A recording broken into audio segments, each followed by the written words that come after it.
전쟁은 또한 워싱턴과 유럽 동맹국들 사이의 분열이 심화되면서 나토에도 심각한 압박을 가하고 있습니다.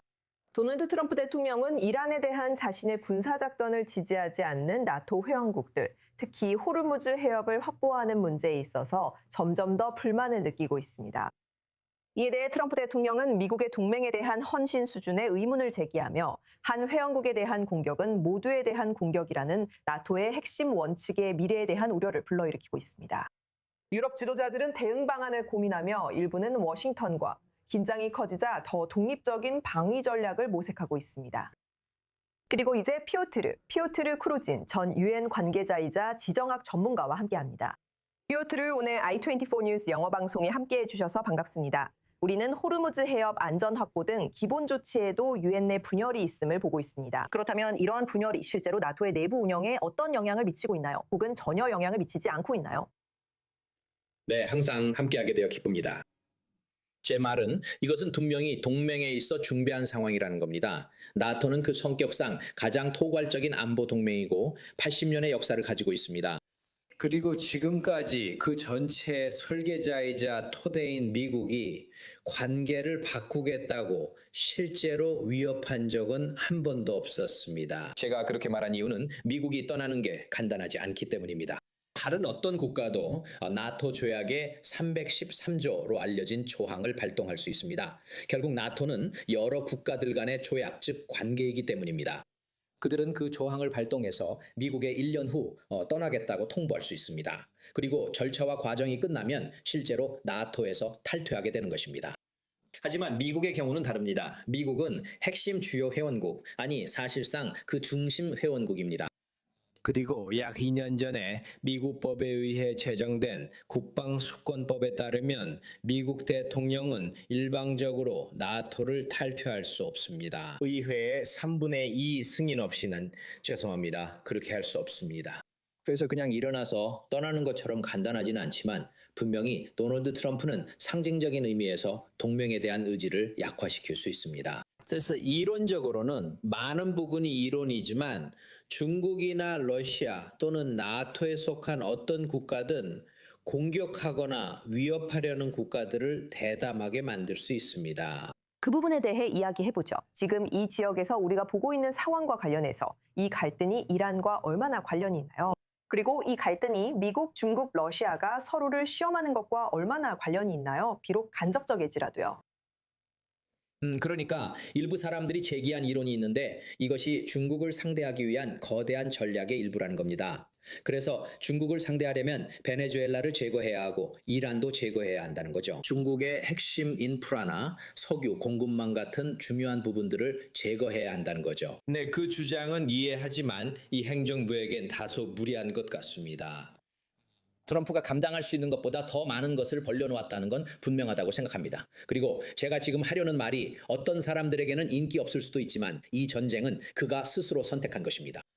그리고 저는 여기서 좀 더 주관적으로 말하자면, 투명하게 말씀드리자면 그는 어느 시점에서도 나토 동맹국들과 상의하지 않았고 경고조차 하지 않았습니다. 그래서 나토 회원국들이 여기에 개입해야 할 법적 의무는 없습니다. 당연한 일입니다. 그들이 개입해야 한다고 생각하든 아니든 그건 별개의 문제지만 법적으로 말하자면 나토에는 협의 개시를 의미하는 4조가 있습니다. 폴란드는 작년 말 러시아 동유럽 도발 시 이 조항을 사용했습니다. 그리고 이것이 동맹의 정당한 수단을 통해 이루어지는 방식입니다. 이것은 중국이나 러시아가 맺는 전략적 파트너십과는 다릅니다. 이것은 32개 또는 30개 이상의 국가들 사이에서 이루어지는 훨씬 더 포괄적인 협정입니다. 그래서 트럼프는 그 중요한 협정의 일부를 사실상 무효화시켰습니다. 그리고 이제 그는 자신이 원하는 것을 얻지 못한다는 사실이 마음에 들지 않아서 XYZ를 위협하고 있습니다.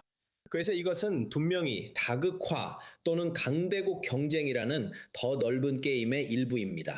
하지만 트럼프가 이란 전쟁에 들어간 주된 요인이라고는 생각하지 않습니다. 분명히 텔아비브와 워싱턴 사이에 강한 관계가 있었다고 생각합니다. 그리고 트럼프는 정권 교체를 추진하기로 했습니다. 하지만 그것이 실제로 그렇게 될지는 두고 봐야 합니다. 그리고 나토 문제는 매우 민감합니다. 마지막으로 제가 간단히 말씀드릴 점은 나토 회원국이 공격을 받았다고 해서 자동으로 5조가 발동되는 것은 아닙니다. 터키는 이란의 발사 체로 인해 자국 영공에 침입을 당한 적이 있지만 터키가 나토의 개입을 요청할 가능성은 낮다고 봅니다. 터키는 두 번째로 큰 상비군을 보유하고 있고 군사적으로도 상당히 강력한 전력을 가지고 있습니다. 우리가 봤듯이 터키는 2019년에 시리아를 침공해서 완충지대를 만들었을 때도 나토 5조를 발동하지 않았습니다.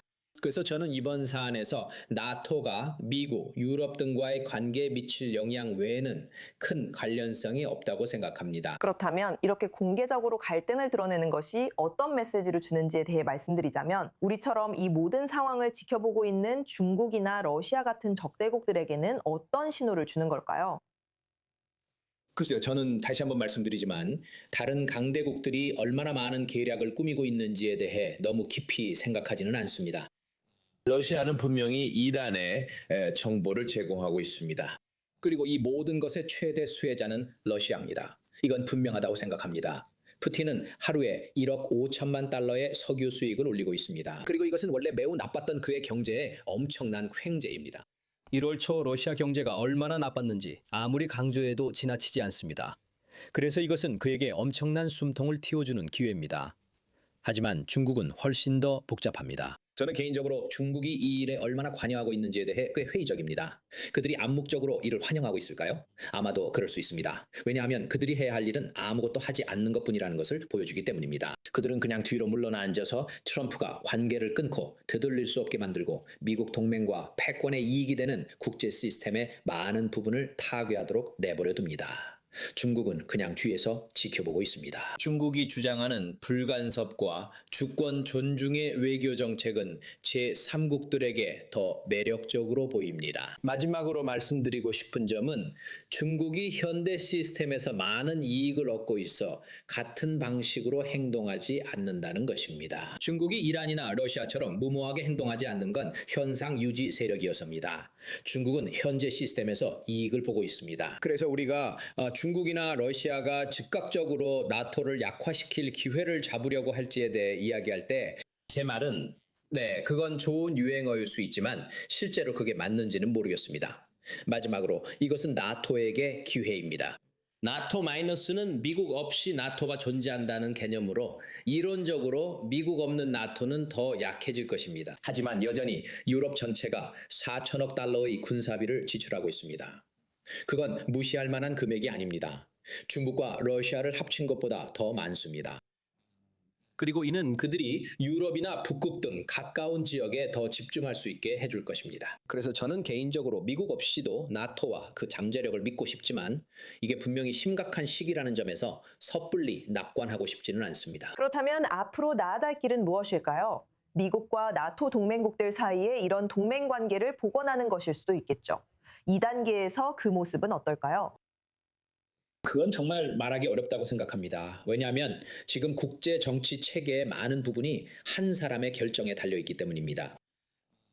제 말은 트럼프가 나토를 해체하거나 탈퇴할 법적 권한은 없지만 사실상 자금 지원을 완전히 끊거나 미국의 기여와 주둔을 줄일 수 있다는 겁니다. 그리고 어떤 사람들은 새로운 Five Eyes, 즉 전 세계의 앵글로색슨 국가들로 이루어진 정보 공동체인 Five Eyes에 대한 아이디어를 제시하기도 했습니다.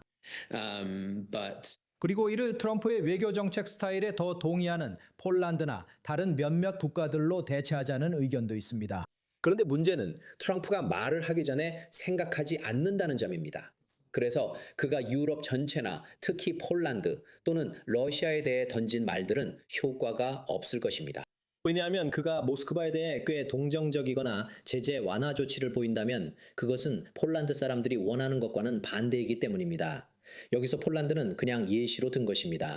하지만 설령 트럼프가 앞으로 나아가서 뭔가를 시도하고 싶어 한다고 해도 글쎄요, 더 많은 양자협정이나 미니레럴리즘이라고 알려진 것들, 예를 들어 호주의 오커스나 I2U2 같은 더 작고 민첩한 조직들 말이죠. I2U2, 즉 미국, 이스라엘, 인도, 아랍에미리트와의 협력체를 말합니다.